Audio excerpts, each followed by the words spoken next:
Hello po, isang magandang araw po sa ating lahat and kumusta po kayo ulit? Welcome to my channel. Ako po si Melissa and sa sinuman pong baguhan po dito sa channel natin. Dito, pag-uusapan po natin ang iba't ibang klase po ng spiritual. But in today's video, mag-upload muna po ako ng iba't ibang klase po ng zodiac sign. And meron na po akong natapos na 4. So sa ngayon po is we're talking about Virgo. Sa lahat po ng mga tao na ipinanganak mula noong August 24 hanggang September 22. No? Para po sa inyo ang reading na to. Just in case po guys, sa lahat ng mga Virgo dyan, this is a timeless reading. Kung kailan po ito ninyo gustong basahin, it's okay. So, hindi ko po siya finix po sa isang quarter lamang po ng taon, kundi magre-reflect ito sa buhay po natin sa araw-araw, no? And, yes, gagamit po ako ng apat po na klase po ng cards, which is una po is woodland, kung saan titingnan po natin kung ano po ang sakit ninyo, tingnan natin kung ano po yung mas priority mo at this time. And gabay lang po ito guys, no? Actually hindi po ako katulad ng iba talaga pong nanguhula kung ano nga yung mangyayari. More on spiritual po ako, more on emotional po ako naka-base. And tingnan natin usually kung talagang saan po naka-focus po ang energy natin. Pangalawang card po natin is well known po, White Rider Tarot Deck. And also this one is also a tarot deck, no? Kaso lang ito ang ginagamit ko kapag nagtitingin po ako ng sakit. And pangatlo, paano natin is Lenormand, which is an oracle card. And this is an animal spirit. Tingnan natin po ano po ang maigabay po sa atin, no? I always believe na there is always higher calling for us, no? And kuminsan po talaga, since na more on nagaano po ako ng shadow side po natin, so tingnan po natin kung ano ang kailangan nating harapin, no? After all na nabasa po natin itong card na to, no? So stay tuned guys, no? Let's begin, no? Sa lahat po, no? So I also, no, asking na sa pamamagitan po ng kapangyarihan ng Ama, naway basbasan po niya ang aking kamay, basbasan po niya ang aking isipan, at saka aking puso, at nawa po'y makapasok po ako sa lahat po ng mga tao na nakikinig po sa reading na to, no? And on behalf sa lahat ng kasama ko, makita at saka hindi makita, sa aking mahal na Ama, sa aking mahal na Ina, and sa lahat po ng aking mga gabay, nawa po is bigyan niya tayo po ng kalinawan po, no? Okay, Virgo, no? Talaga pong napakaano pala ng Virgo, no? More on practical side po siya. More on very earthly kasi ang tawag dito is harvest the crop, no? So, sila yung nagtatanim, nag-aalaga po ng ating kalikasan. Ito po ang mga Virgo, no? September, August 24 hanggang September. Ano ito? Zodiac sign po ng kapatid ko na isa din magagamot. Anyway, yeah.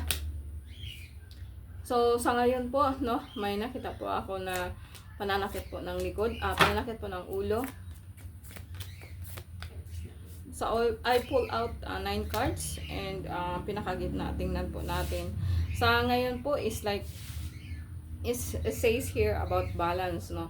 Kumbaga sa akin, ang energy mo is ibabalance mo, or rather say, tingnan natin kung ano ang kasunod. But then, ang kasunod po nito is the Fool or the King, no? King po ang tawag ko sa kanya. Ang nakikita ko dito is like, ikaw, like you are trying to balance, no? Ang pagiging ama, ina sa isang pamilya, no? Parang lumalabas po dito na more on family.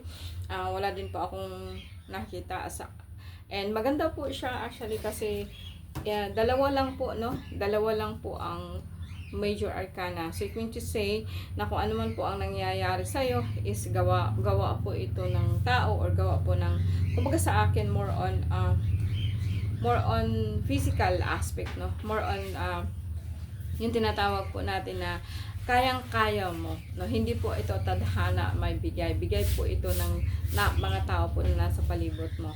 Right now is like 5 of arrows, parang kumbaga sa akin parang hindi naman mainit ang ulo mo or parang naguguluhan ka, no? Kasi nga po iniisip mo yung trabaho mo, paano na siya, kasi ang susunod kasi ng 5 of arrows is 5, 4, no? Ibig sabihin yan is like, so ang card po is magdidepende kung anong kasunod. Actually, this is chaos, no? Parang, kumbaga sa akin, magulo. Magulo po ang sistema ng buhay mo ngayon. Lalong-lalo na po pagdating po sa trabaho, no? And ito kasi is like you are pending, no? Pending po ang lahat ng ginagawa mo. Kasi po is like kailangan mo po kahit paano po mag-rest. Pagdating naman po sa sakit is like ito, parang ito po siya, masakit po itong mga balikat mo. Pero other than that, no, ang nakikita ko dito guys, more on, kahit po itong major arcana na dalawa is about work. Ano? Ang pinaka-sentro mo is like, hindi nga po ikaw, sa trabaho mo, parang magulo, no? Like, mayroon pong, you are trying to focus on something, pero talagang hindi mo siya mapasok-pasok, no? Hindi mo siya mag-gets talaga, hindi mo siya ma-shoot kung ano po talaga ang gusto mong mangyari. And kuminsan po kasi, dahil po sa arguments ng pamilya, mga hinanakit, no? And etong ulo mo talaga dito po, minsan sumasakit po siya. And itong sabihin po natin na spinal column mo, lalo na po sa baba, no? Siguro busy, no? Ang Virgo ngayon, more on makikita pong busy siya. Although some work is pending, pero talaga pong kahit po hindi siya nagtatrabaho physically, nag-iisip pa rin po siya kung ano po ang susunod niyang gawin, no? Ito ang nakikita ko sa inyo guys. So far po, nakafocus po kayo sa work. And medyo may pending siya, but nevertheless, kahit po pending siya, ay, nako, hindi pa rin kayo natigil ng trabaho. Yung pinaka-majority mo kasi, which is kung saan po nagbibigay po sa ng source of income. And pending po yun. And pangalawa po is like, kung sakasakali man po na kung hindi ka po makakapagtrabaho dito, dito po kayo sa iisa pang trabaho na kung saan, kung minsan, well, masisense ko na na overwork ka. Like, pagkatapos mo ng trabaho trabaho mo kung saan nagbibigay silang pera pag uwi mo sa bahay, ikaw pa rin ang magtatrabaho. And parang sabihin ko sa iyo, try to rest, na ibigay mo din yung ibang responsibilidad sa mga pamilya mo, kasi hindi lahat mo kakaya. Although ginagawa ko, masakit pa ang loob mo. Yung baga para sa akin, nagtatampo ka, naghihinakit ka, kasi nga pagod ka na pagdating sa bahay, ang dami pa rin trabaho, no? Ito yung nakikita ko sa Virgo, and sa ngayon, no? Okay, tingnan natin, no? Hindi ako masyadong so tingnan natin ulit kung ganun pa rin ba, no? Uulitin natin kung hindi ko masagot-sagot lahat po, no? Bakit po may pending, no? Bakit po may po ba talaga ang nangyari, or magulo po ba sa trabaho mo? Well, pwede pong mayroon pong pumipigil. Actually, sabihin po natin is the king. The same pa rin po ang lumabas, no? Ito po yung tinatawag nating hari, o hari po ng kalikasan kung tawagin. And sa ngayon po is parang kumbaga sa akin na sumasakit ang ulo niya kaiisip or sa'yo, ikaw din. And dahil nga po, no, meron kang sama ng loob. Meron po ikaw sama ng loob po sa bilang padre di pamilya, o nagtatampo ka po sa supposed to be na hahawak ng responsibility. Kung ikaw ay babae, parang kumbaga sa akin, nagtatampo ka sa asawa mo na supposed to be siya ang dapat na gumagawa nito, no? Dapat siya po ang nagpaplano, siya po ang naghahanap buhay. But in sense na parang iba po kasi ang tinitingnan niya, iba po yung gusto niyang mangyari. So nagkaroon po kayo doon ng, in short, hindi naman siya ganun, no? Parang naghihinakit ka lang. Walang away dito, kundi masakit ang loob mo, no? Okay, so tingnan natin dito sa wala akong masyadong nakitang emotional problem po dito sa Virgo sa ngayon, no? More on, actually, kahit nga po, sabi ko nga, masyado silang nakafocus sa work. Okay, Virgo, August 24 up to September 22.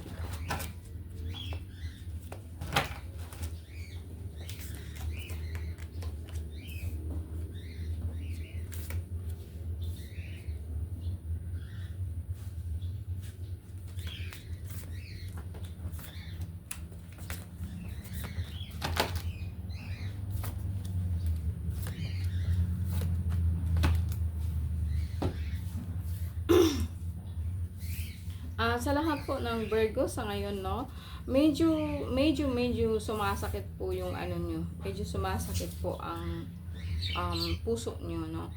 Medyo tumataas ang sugar, kaya parang hirap po kayong huminga, no, or parang masakit, no. Anyway, mayroon po akong nakita dito na actually it's a loss, no, parang nawalan po kayo ng anak, and may nakikita din po ako dito na kuminsan po sumasakit po ang tiyan mo, dahil nga po medyo may tama ka po dito sa baba po, no, versus sa mattress or left or right, pero wala po nakitang kidney or something, wala po, no. Parang sa akin may nakita kasi ako na parang parang ang hinanakit mo is hindi lang po siya hinanakit sa pamilya mo, kundi in general po parang may hinanakit ka po sa kalikasan natin, sa mahal na ina, or sa feminine energy po, na kung saan parang nga pong pinapabayaan ka or something, parang ganun, no. So kasi magkasunod po ang Three of Swords, which sabihin kong parang ito hindi siya related po sa pagtataksil sa'yo, kundi malungkot ka. May nakita akong deep sorrow na nararamdaman sa puso mo, and yun po ang dahilan kung bakit minsan po talaga is parang napapagod ka and gusto mo na lang pong umupo or walk away, no. Five of Cups is nandito pa rin, no. Kanina nandito din siya sa isang card, and sa ngayon po actually may nakita din po ako na parang kumbaga sa akin sa ngayon parang kulang po ang financing mo, no. Doon din po ikaw nalulungkot, and pigba-budget mo talaga kung saan ka kukuha noon, and sa ngayon is like mas more on nag-aalala ko po sa sa financing mo, and 1, 2, and 3, and 4. So parang kumbaga sa akin is like yung hinanakit mo, actually this is subconscious level, no. Parang nawalan ka po ng tiwala, nawalan ka po ng lakas po, no, sa lahat po ng universe po natin, kung saan parang palagay mo kasi parang di ka po tinutulungan, no. And dahil nga po sa mga anak mo, all you are thinking is your children. And doon kanina po sa work, kumbaga sa akin nga, parang may hinanakit ka sa pamilya mo, sa asawa mo, pero hindi mo lang siya sinasabi, and kinicarried on mo lang po ito, and more on nag-worry ka para sa mga anak mo.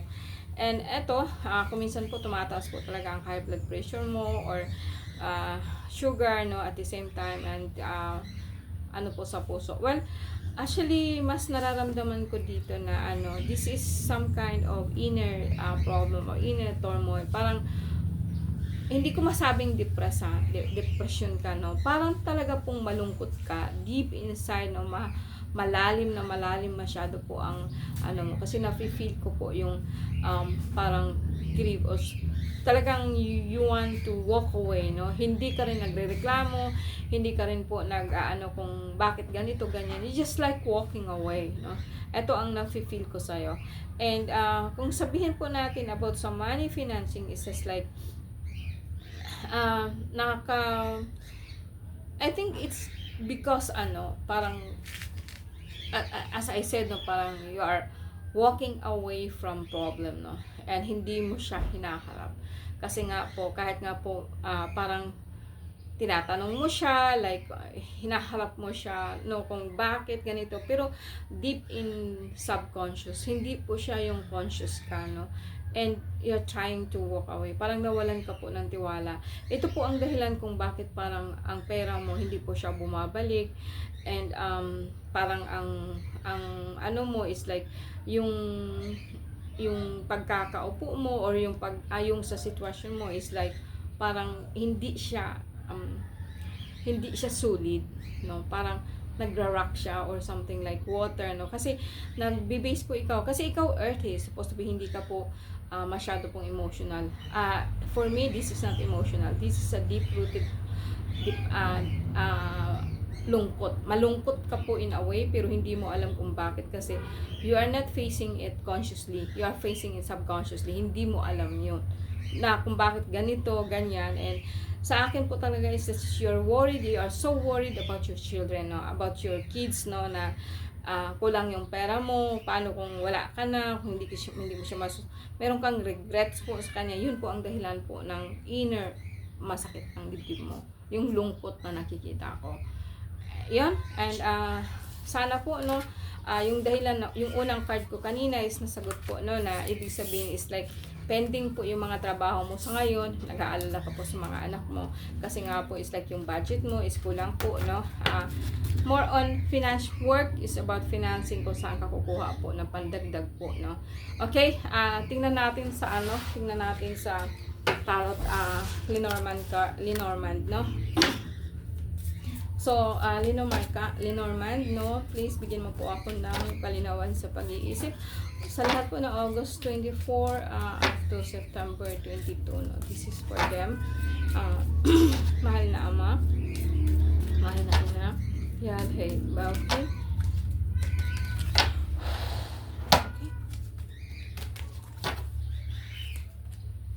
Okay, mountain po talaga ang lumabas kaagad dito, no. Babae.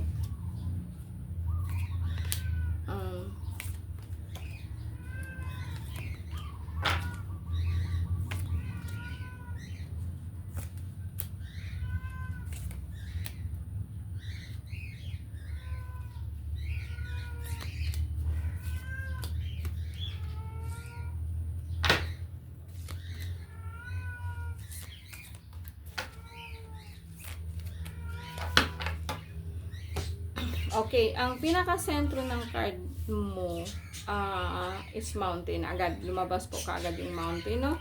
Which is hindered by a woman, no? So, eto, pwedeng sabihin po natin ikaw or pwede pong iba. Pero ang nakikita ko kasi dito is like, yung garden mo, yung parang gumuho ang mundo mo, hindi ka nag-e-expect na ganito po yung mangyayari. And sa dahilan nga pong merong babae po or rather po na nagbibigay sa ng problema, lumabas po kasi dito ang snake, no. So ang snake po is just like pwede siyang black magic or something, depende po kung saan po siya nakalagay, but actually it's in the past. And babae po siya na kung saan nanggaling po siya sa ibang mundo, like sa ibang mundo, no. And hindi ko rin makikita ang engkanto ito or something much deeper than that, no. May nakita din po ako dito na clouds na kung saan nagbibigay sa iyo ng parang not clarity of the mind, parang yung tinatawag po natin na naguguluhan ka. Yeah. So, parang sa ngayon kasi talaga pong magulo po ang buhay mo, no, sa ngayon, no. Hindi po, so dahil po ito sa anak mo, di ko alam kung nawalan po ba kayo ng anak or something, o namang problema po kayo sa anak nyo. Kasi kahit anong gawin ko, eto po yung dahilan po ng isang babae na kung saan parang parang yung binibigyan ka po niya ng orasyon or inuorasyonan ka po niya, somehow gumagamit po siya ng black magica, no. And pangalawa is meron din pa ako nakita dito na ito naman po yung garden po at etong conscious mind mo, which is the garden.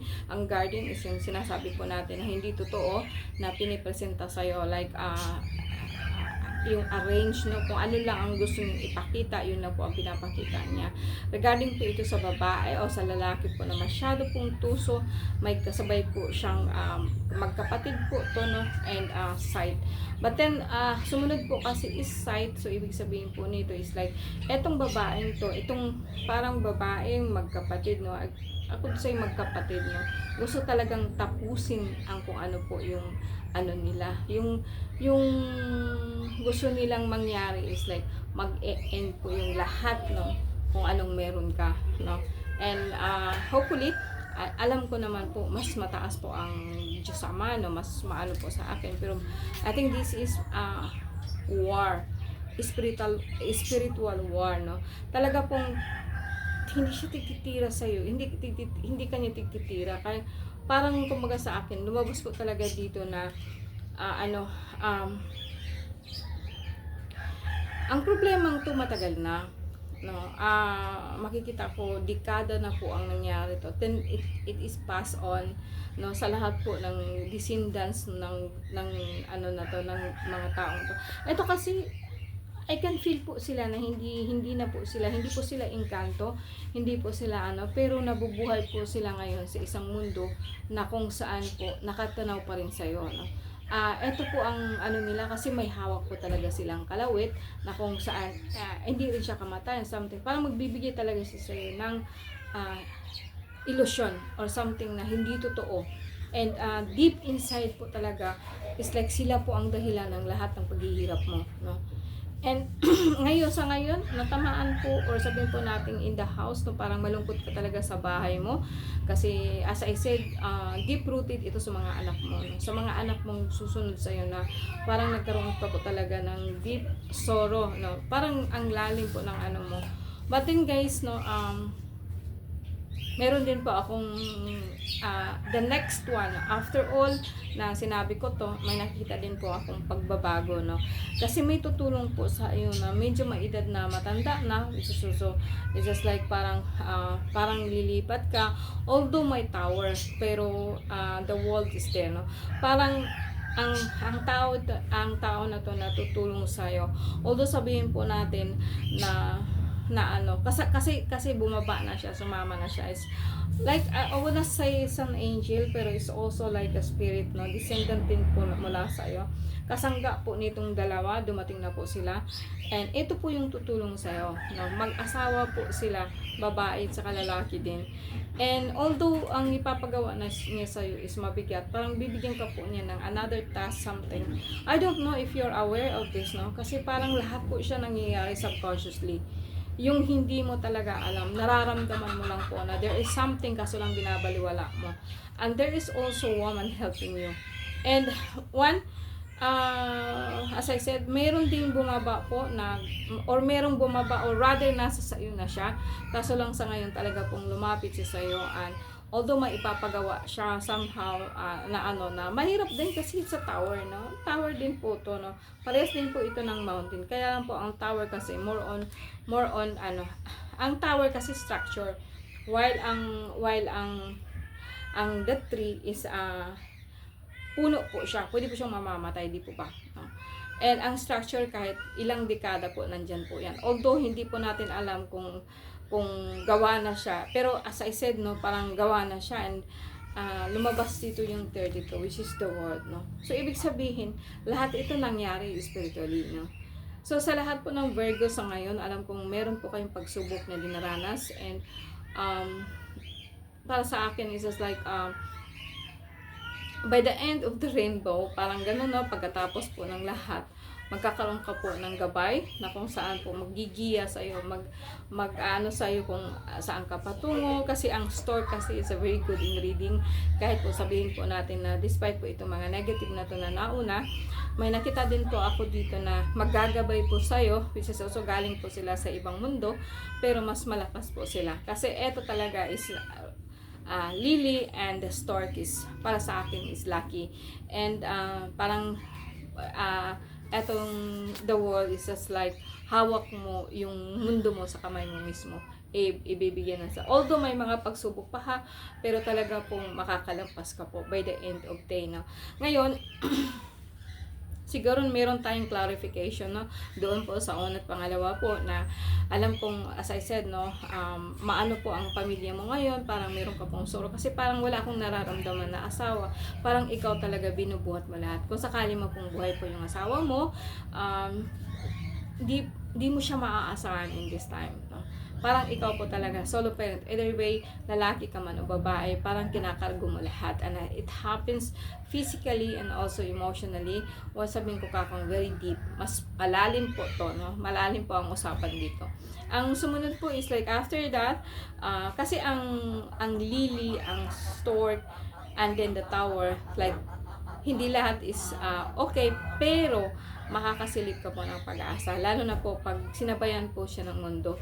Sa ibang tao po to, parang kumbaga sa akin, kung halimbawa po nag-abroad po kayo or nasa ibang bansa po kayo, don't worry po, no, parang nauwi po kayo dito sa Pilipinas, kasi may nangyari nga po, no, and then nalulungkot ka, may mga regrets ka, sana nga di mo iniwanan, but then babalik ka ulit, no, babalik ka ulit sa ibang bansa, and then continuous move on. Pero now kasi is like meron ka na pong katulong spiritually, at hindi na po ikaw masyado po mahihirapan, no? Sana po it ends all well, no? Ito ang nakikita ko, parang may problema po ikaw, very deep, kaya po ikaw nauwi. Kung sakali man po na it happens, hindi ka nga po na nandito sa Pilipinas o nasa pamilya mo, parang if it happens subconsciously, so mayroon pong tutulong sa iyo, no? Parang representative ng Diyos Ama, pero alam kong malakas po siya. Galing din po siya sa ibang mundo, no? Okay, tingnan natin, no? It will sum up dito po sa ano natin, sa spirit, no? Tingnan natin kung ano po ang advice po niya sa iyo, or kung sinasabi ko ba sa iyo is totoo, or like nagkatugma ba, no? Tingnan natin dito sa ano. I-close natin by praying. Ganda, no? Unicorn. Ayan. Okay. So, okay, unicorn is an infinite possibilities. You are the sovereign of the seen and unseen world. Wow, no? So, ikaw yung ano, sa between sa mundo ng physical at saka sa hindi nakikita. Actually, ikaw po yung nasa borderline ka po, no? You are a messenger actually, no, sa mundo ng ano, and dumating po yung tulong sa iyo, no? Nandito na po siya sa ngayon, no? And the magic of love surrounds you, beauty transforms you. Listen to the spirits of light, abandon the darkness, go beyond the ordinary and become the legendary. Wow. Okay, basahin ko ulit ha, no? It sum up po sa lahat po ng sinasabi ko. After all na nangyari sa'yo, magkakaroon ka ng panibagong episode sa life mo, no? Okay, you are the sovereign of the seen and unseen world. The magic of love surrounds you, beauty transforms you. Listen to the spirit of light, abandon the darkness, go beyond the ordinary and becomes the legendary. Ito ang message po, no, ng lahat po ng Virgo para po to sa inyo. Kumbaga sa akin, ang galing, no? Symbols by unicorn, no? Alam niyo na ang unicorn, no? And dito po talaga yan. So parang may nagbubukas po yung third eye mo dahil po sa pangyayaring ito. Parang nagbubukas po ang third eye mo, and nagkakaroon ka po ng inner knowing na you going to be okay. And at itong card na to is like, kayo Virgo, is like, I know it's depressing yung ano mo, pero wala akong nasisin, wala akong na-feel na nasa depression ka, no? Like you are in sorrow, pero hindi siya yung, you don't blame anybody, no? Or hindi mo ito sinisisi ng kahit na sino, kahit na ano. May mga regrets ka, yes, but tinatanggap mo yun, and then okay, so move on. Ganon po ang nararamdaman ko sa'yo. Although napakalalim o napakasakit po ng nararamdaman mo, pero tinanggap mo pa ito ng parang very graceful, and you know na out of this makakalampas ka. Okay, that's it, no? Maraming salamat po sa inyo. Sana po is nakapagbigay po ako sa inyo ng light or hope, no? Sa lahat po ng mga tao po na parang sa ngayon po is like, alam niyo naman po baga na grabe po ang nangyayari sa mundo natin, no? I think we should start seeing na what we are and who we are, rather than listening, no, sa mga news na yan, sa mga ang FB talaga ngayon, like ang Facebook ngayon, hindi na siya katulad po ng dati, no?